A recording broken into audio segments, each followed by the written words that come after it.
My name is Altamash Sayed, owner of a financial services firm, a teacher of finance, and someone who's curious about frontier economies.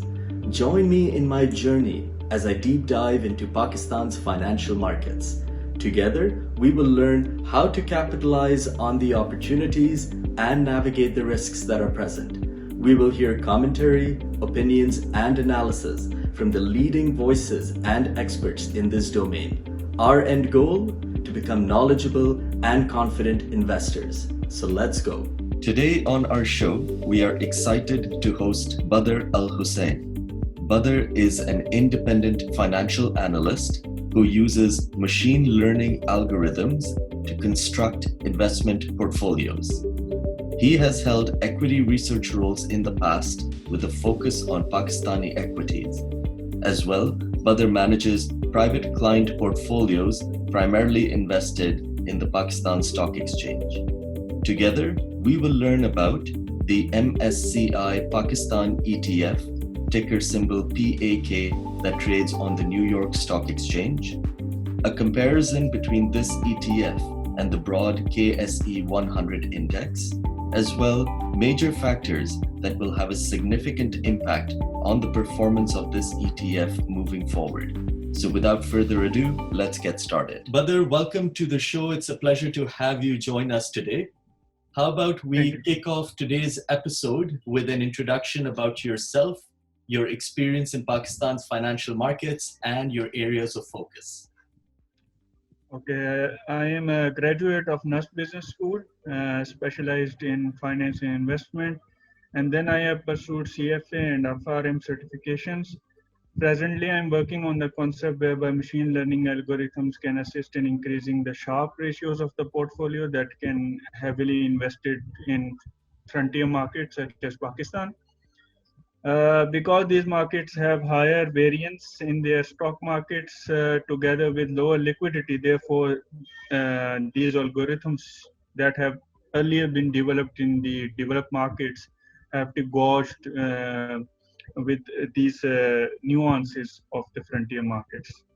As far as experience is concerned, I have 10 years of experience in Pakistan's capital market. Apart from macroeconomics of Pakistan as an equity research analyst, I specialized in the analysis of construction and consumer discretionary sectors. Further, since 2016, I have also started to look into the technology and construction materials stock listed on the NYSE and NASDAQ. Although small in size, I manage the private equity client portfolio of over 50 million that is heavily invested in the equities. Thank you for that, Badr, and thank you for setting the stage. Now, our topic for today's episode is the MSCI PAK ETF. This is one way for foreign investors to get exposure to Pakistan equities without having to open up a trading account in Pakistan. Now, for those of us in the audience who are fans of seekingalpha.com, our guest today, Badr Al Hussain, is a regular contributor on that website for this ETF. So all in all, I'd say something as close to an expert on the PAK ETF that you can get. So we're going to leverage this expertise today. And Badr, I'm going to ask you kindly if you'd be able to provide an overview to our audience of the PAK ETF.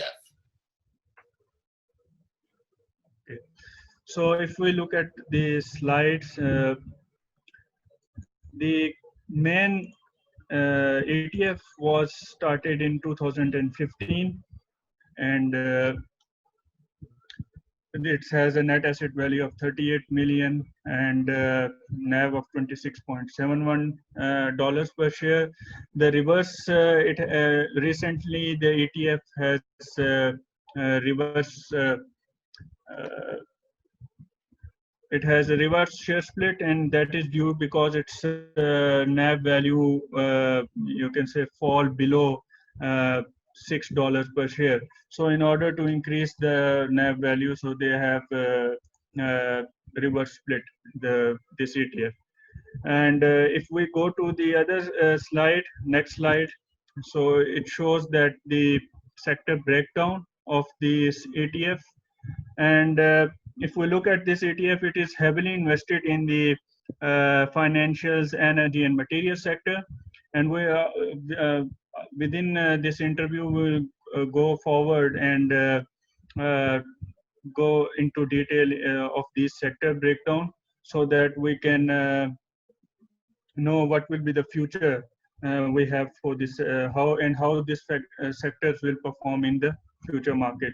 So this fund has also, as far as the performance of this fund is concerned, uh, given the uh, market of Pakistan, which is, you can say, uh, highly correlated with the uh, current account deficit of Pakistan. So since 2015 and after 2015, the current account deficit of Pakistan has, you can say, exploded to a large extent. And this affected the market of Pakistan.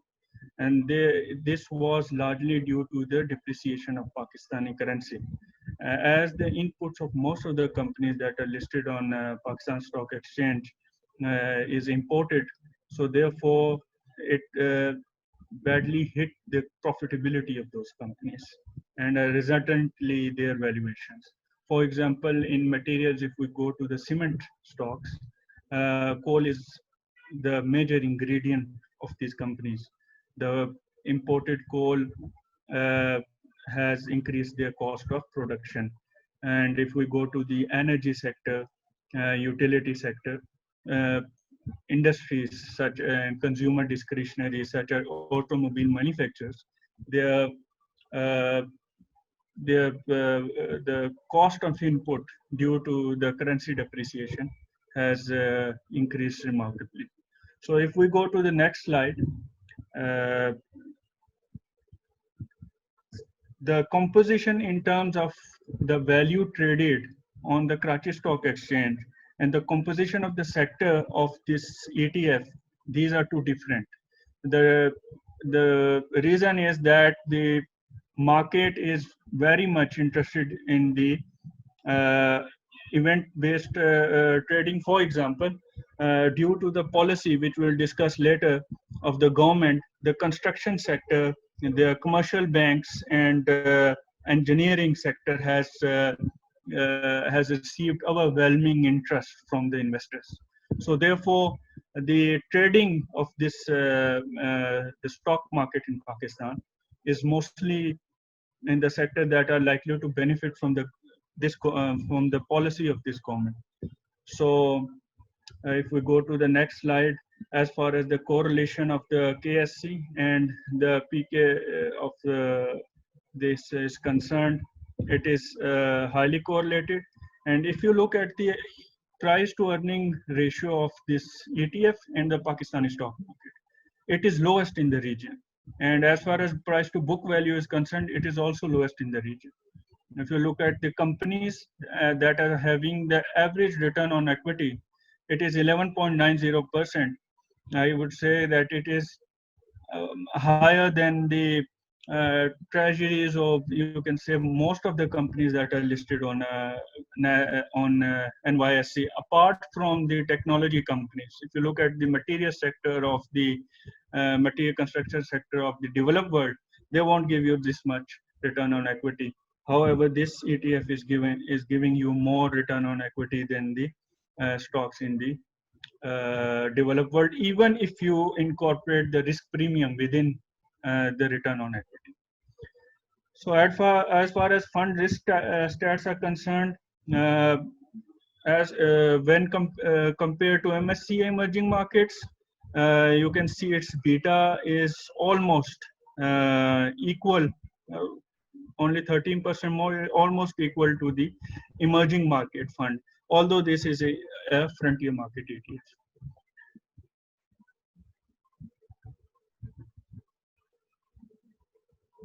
Thank you for that, Badr. Great overview. Lots of information that our viewers can assess as they go through some of those slides. And if it's okay, Badr, I will make some of this information available to our consumers or audience should they want to get some more details. And I'm hoping you're okay with that. It's okay. Okay, excellent. I was going to just take a step back because Badr has laid out a lot of details about this ETF. I'll take one step sort of more high level. For those of us in the audience who are not familiar with the term ETF, that stands for Exchange Traded Fund. And if I was to put it in a very layman's term, think about it as a mutual fund. So a security that invests in a pool of other securities that you can purchase. And then it is also traded on a publicly listed financial market. So in the case of the MSCI PAK ETF, this trades on the New York Stock Exchange. So which is why I say you don't necessarily need to have a trading account in Pakistan. You can access it sitting right here in North America. So that was great. Thank you, Badr, for starting us off with some good details. Listen, one question, Badr, that comes up quite regularly is what are some similarities and differences between the MSCI PAK ETF versus the broad KSE 100? Would you be able to walk our audience through some of those differences and similarities? Okay, so if you look at the, I would say 80 to 90% of the market capitalization of KSE 100 is mimicked by this ETF. The remaining is that there are some sectors, for example, IT technology sector, which is the small portion of the overall KSCI composition. They are not part of this ETF. Secondly, the food sector, for example, which is, as you know, that Pakistan being one of the largest population in the world, the food sector has to perform well, and it has the has to perform well. So what happens that due to the lack of liquidity in the food sector stocks, this ETF is not having the holdings of those companies. So therefore, the investors will, I would say, will be deprived of the returns of good food sector stocks. That is one of the drawback of this ETF. Apart from that, it, I would say, 80 to 90% or largely mimics the KSE 100 index. Is it fair to say that this PAK ETF focuses on the large capitalized companies of the Pakistan Stock Exchange and perhaps doesn't focus as much on the small and medium enterprises? Yes, yes. It focuses on large cap companies and does not focuses on the growth companies of Pakistan. The growth, if for that you can have to have a direct exposure in the Pakistan market by investing in Pakistan, because the growth companies are mid cap. There is a problem of liquidity, and uh, if you look at the market capitalization in terms in dollar terms, you would say they are very small. Uh, if you go through the standards of developed markets. Awesome. Thank you very much for that. And on the same note, I will ask you, and I think you've alluded to this already in your previous comments, the PAK ETF, because it trades on the New York Stock Exchange, is already denominated in US dollars. And so keeping that in mind, my question would be, how closely does the performance of this ETF track the performance of the KSE 100? Okay, so this ETF is highly invested in the construction sector stocks, which is what we call in US the material stocks, the financial sector, and energy sector. So as far if the ETF is heavily invested in energy sector, the you can say fortunately unfortunately it will have an impact of international exposure also, because the international energy market oil prices will be reflected in the performance of this ETF first. Number two, the because of the heavy trading and liquidity in the material sector stocks, and these stocks are excited because of the policy of the government to revive the economy through construction process. So through construction, the material, for example, the rebar stocks or the steel stocks, cement stocks have increased in their value. So I would again say that the correlation is very high. If you correlate it, it would be 0.8 to zero point 0.9, which is very high correlation to the KSE 100 index. Okay, excellent. Thank you for that once again. I'm going to ask you to perhaps look at the PAK ETF from the lens of a foreign investor. And I would ask you, could you walk our audience through some advantages as well as disadvantages of going through the PAK ETF route to invest in Pakistan equities versus directly getting exposure by opening up a trading account in Pakistan? Okay. So as far as the advantages are concerned, some of them are general, such as the diversification and passive management is ingrained in the ETF of any stock. So you will have lower fee because there won't be any additional brokerage transaction costs associated with the managing of this ETF. Thirdly, the dividends would be immediately invested through within the ETF. You don't have to get the dividends, which would be after tax, and then you have to invest again into the Pakistani stock market, and then again you have to pay the brokerage fee plus the tax associated with the buying of stocks in Pakistan. And therefore, if you buy this ETF, you would be having a limited capital gain tax, which means that you have to only pay in United States, not in Pakistan.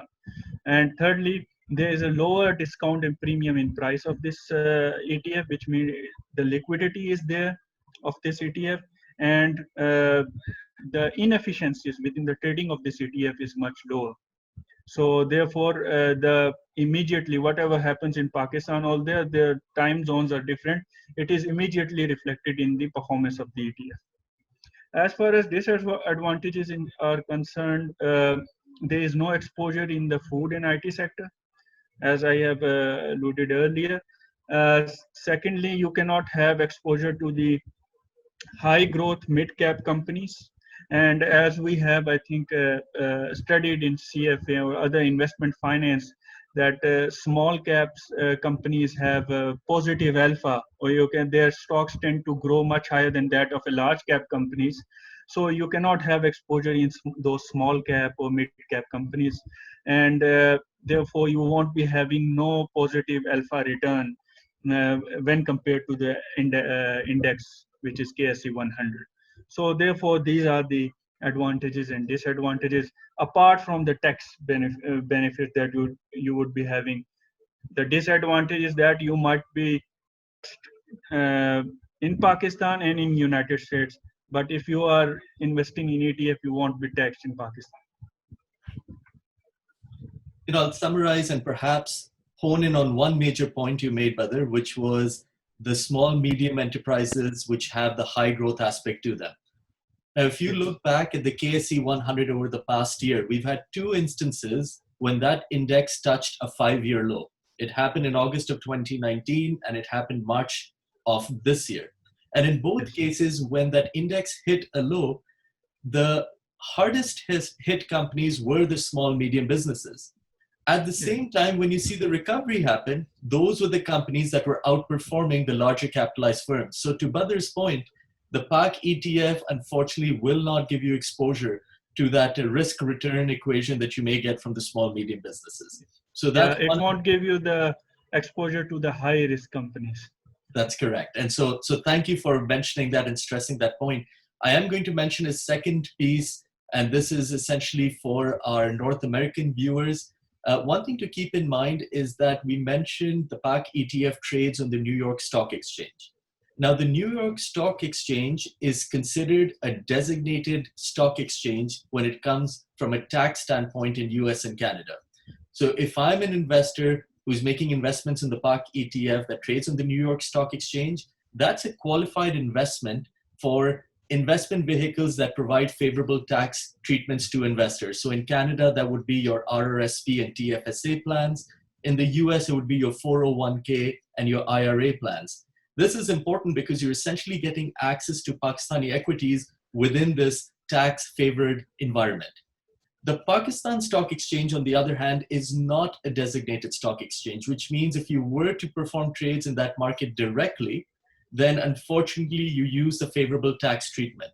Now, that may not be an important point for some of you, but just something to keep in mind. This is not meant to be a tax guidance course, but again, just making sure that you have enough things to research as you think about how to approach the Pakistani markets. So again, thank you for that other very great summary.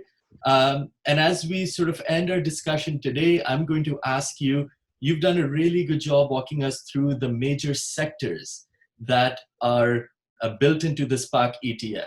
And so perhaps keeping those sectors in mind, I will ask you, as someone who starts thinking about the PAK ETF and wants to invest in it, what are some significant factors or themes that you think those investors should pay attention to that will have an impact on the performance of this ETF moving forward? Okay, so moving forward, if you look at the composition and holding of this ETF, you will see that the pattern is that most of the demand that is derived uh, from the companies or from the consumers, it is domestic demand. So what happens is that if the domestic economy, if the economy of Pakistan uh, is performing well, then this ETF will be performing well because the derived demand will be from Pakistan economy. So if we gauge the future performance of this ETF, we have to look at the macroeconomic stability of Pakistan. And in macroeconomic stability, we have to look at the inflation, where the inflation will be going in the future. We'll have to look at the policy rate of State Bank of Pakistan, the fiscal deficit, the current account deficit, and the power tariff agreements with the IPP, which the government has recently signed. So if the I also want to mention the perennial problems of the Pakistan economy, which the investors have to take into account when investing in this ETF. The perennial problems of the Pakistan economy, it is the investment saving gap, export, the twin account deficits. This government is introducing a structural reforms in the Pakistani economy. And if these reforms are successful, then the Pakistan's perennial problems, or I would say chronic deficits, will reduce or eliminate to a large extent. For example, the previous government's policies to make Pakistan a trading economy, or you can say import-based consumption economy, has failed because the deficits have increased and they have their own impact on the performance of stock market in Pakistan. As I have said earlier, that the performance of stock markets largely correlate with the performance of the current account deficits of Pakistan. If they increase, the stock market will shrink in size, will not perform better. If we look at the current situation, I just want to enumerate few points that the Pakistan has achieved in July. In the whole region, the exports of Bangladesh and India have reduced. However, the Pakistan exports in July have increased by 6%. The cement sales have increased by 38%. The diesel sales up by 15%. And by the way, the diesel sales show that the commercial activity have also gone up because diesel is consumed by the commercial vehicles like the trucks and the transport vehicles. The urea sales have gone by 22%, which is also have a significant component in the ETF of Pakistan. The textiles exports have come up by 14% in this month, year-on-year basis. And total exports up by 6%, remittances up by 36%. And this month was the best month in KSE 100 index. It has given 14% dollar return, best in 17 years. Bank deposits increased by 17%, and car sales, which is also the component of this ETF, has increased by 36%. So if you look at the performance of Pakistan in COVID, if the performance is this much good in the COVID, you can imagine what will be happen when the COVID scenario will be over.